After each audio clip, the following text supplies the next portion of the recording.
नमस्कार। Diamond public high school पन्ना से मैं वीनू सक्सेना साइंस स्टडी में आप सभी का स्वागत करती हूँ। बच्चों, आज हम पाठ 3 के प्रश्नों के उत्तर करेंगे। ये वीडियो जो मैं आजकल भेज रही हूँ वो जिन बच्चों का फेयर वर्क छूट गया है उनके लिए विशेष तौर से है।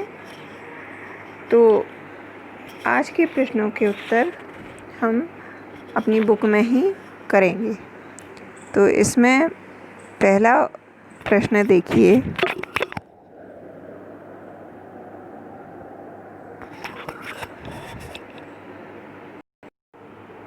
पहला प्रश्न है, संभवतः आपने नर्सरी कक्षा में निम्नलिखित पंक्तियाँ पढ़ी होंगी। Baa black sheep have you any wool.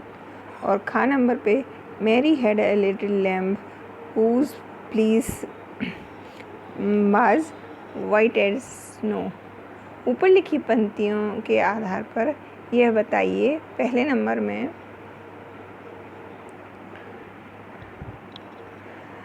Black sheep भेड़ के किन भागों में ऊन होती है। तो इसका उत्तर लिखना है आपको बाल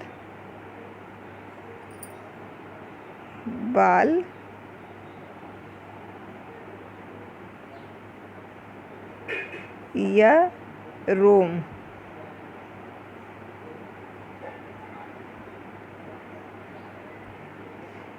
इसके बाद इसी का दूसरा पार्ट है, मेमने या लैम्ब के सफ़ेद रोमों का क्या तात्पर्य है।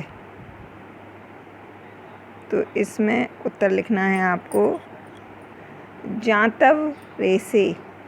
दूसरे में जांतव रेशे।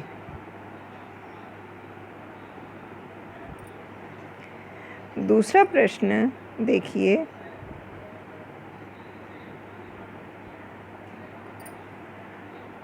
रेशम कीट आ कैटरपिलर व लार्वा है। सही विकल्प चुनिए। तो रेशम कीट में लार्वा भी होता है और कैटरपिलर भी होता है। तो आ और वा दोनों सही हैं। गा नंबर का विकल्प सही उत्तर है।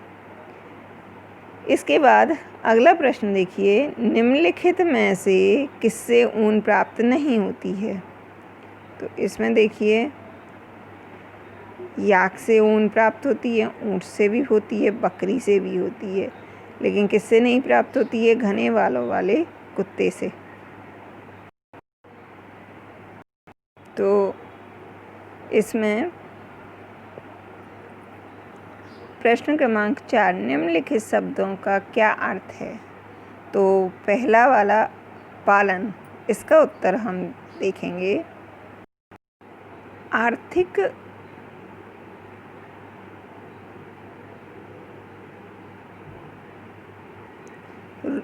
दृष्टि से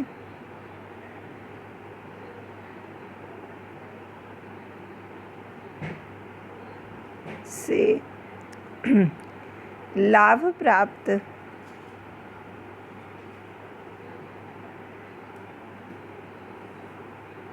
करने के लिए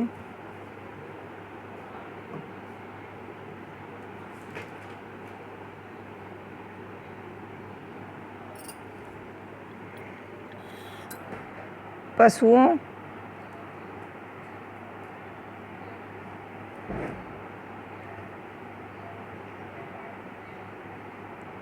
का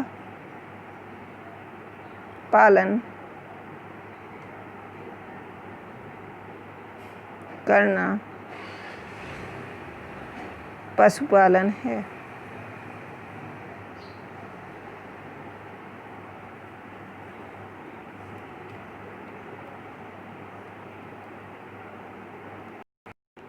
दूसरी हेडिंग है ऊन की कटाई। तो भेड़ के बालों को त्वचा की पतली परत के साथ उतारने की क्रिया ऊन की कटाई कहलाती है।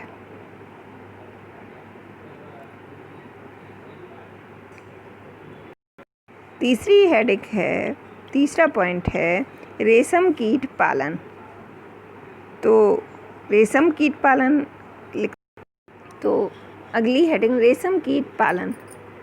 तो रेशम प्राप्त करने के लिए रेशम कीट को पालना रेशम कीट पालन कहलाता है।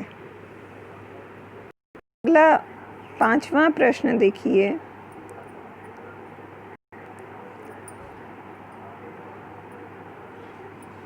ऊन के संसाधन के विभिन्न चरणों के क्रम के कुछ चरण नीचे दिए गए चरणों को उनके सही क्रम में लिखिए।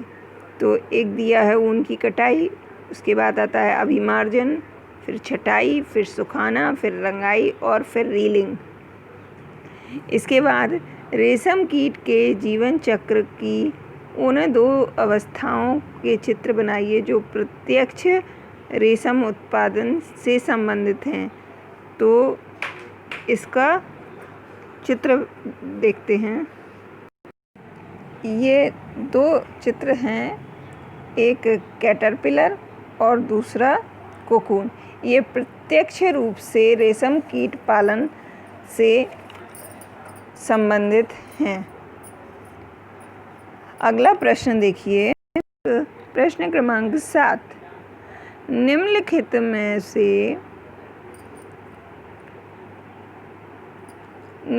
में से कौन से 2 शब्द रेशम उत्पादन से संबंधित हैं? इसमें है रेशम कीट पालन और शहतूत कृषि। ये 2 शब्द रेशम कीट पालन से संबंधित हैं। अगला प्रश्न है, कॉलम ए में दिए गए शब्दों का कॉलम बी में दिए गए वाक्यों से मिलान कीजिए। अभिमार्जन।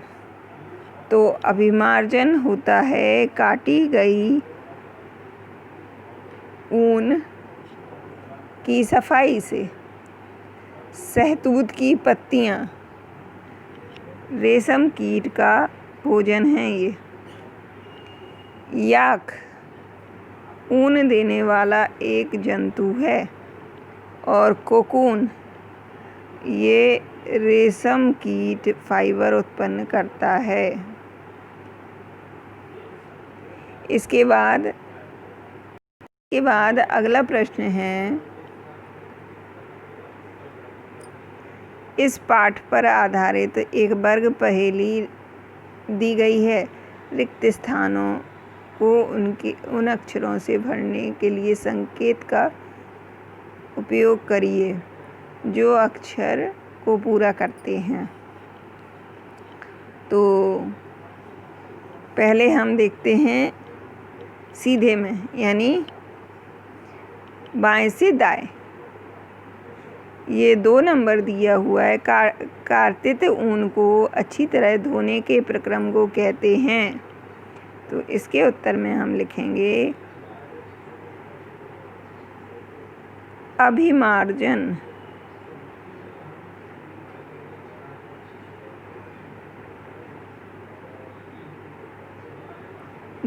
तीसरा देख लेते हैं।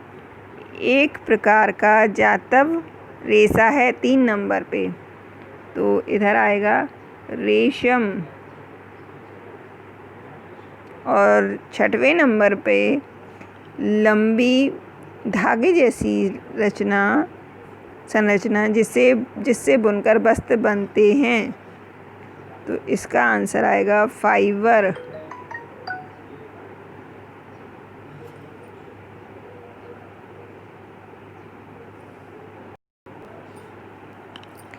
इसके बाद अब ऊपर से नीचे देखते हैं। तो पहला है, इससे बुने वस्त्र शरीर को गर्म रखते हैं। तो इसका उत्तर है ऊन।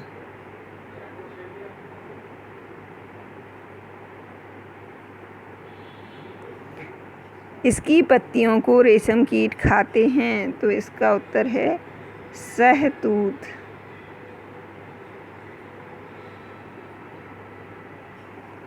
और रेशम कीट के अंडे से निकलते हैं कैटरपिलर।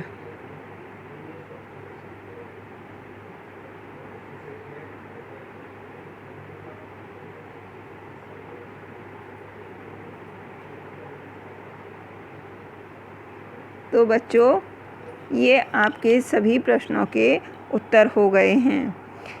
ये वर्ग पहेली के उत्तर मैंने इधर ही पे लिख दिए हैं। आप अपनी वर्ग पहेली में रिक्त स्थानों में भरेंगे। इसके साथ ही आपके पाठ 3 के प्रश्न उत्तर पूरे हो गए हैं। अगले वीडियो में पाठ 4 के प्रश्नों के उत्तर करेंगे। ये आपका रिवीजन होता जा रहा है।